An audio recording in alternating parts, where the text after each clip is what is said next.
நீ எங்க இருந்து வந்திருக்கீங்க மேட்ச் பாக்குறதுக்கு? கோயம்புத்தூர்ல இருந்து. மேட்ச் நீங்க எப்படி நினைக்கிறீங்க? கண்டிப்பா ஜெயிப்பாங்கன்னு நினைக்கிறேன். தோனி வேற கேப்டன் பண்றாரு, சோ கண்டிப்பா ஜெயிச்சிருவாங்க. இந்த மேட்ச் ஆக்சுவலா இதுவரைக்கும் நடந்ததுனா 2 மேட்ச் ஜெயிச்சிருக்காங்க. பிளேயர்ஸ் எல்லாம் கொஞ்சம் ஃபார்ம் அவுட்டா இருந்தாங்க. இப்போ எல்லாரும் ஃபார்ம்ல வந்துருவாங்கன்னு நினைக்கிறேன். வந்தா நம்ம ஒரு பெரிய கம்பேக் கொடுக்கலாம்.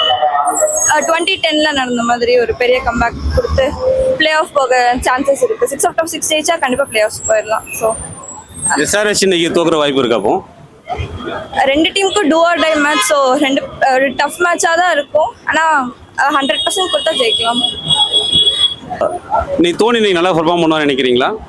அவர் எல்லா மேட்சுமே நல்லா தான் பண்ணுவாரு. ஸோ நல்லா தான் பண்ணுவார். டாப் ஆர்டரும் மிடில் ஆர்டரும் ஸ்கோர் பண்ணாலே நம்ம ஜெயிச்சிடலாம். அவங்க அதை மட்டும்தான் கொஞ்சம் பேட்டிங்கும் ஃபீல்டிங் மட்டும்தான் கொஞ்சம் இதாக இருக்கு. ஸோ மற்றபடிக்கு எல்லாமே ஓகே. கப் அடிப்பாங்கன்ற நம்பிக்கை இருக்கா?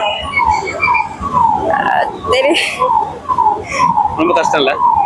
கஷ்டம்னு சொல்ல முடியாது.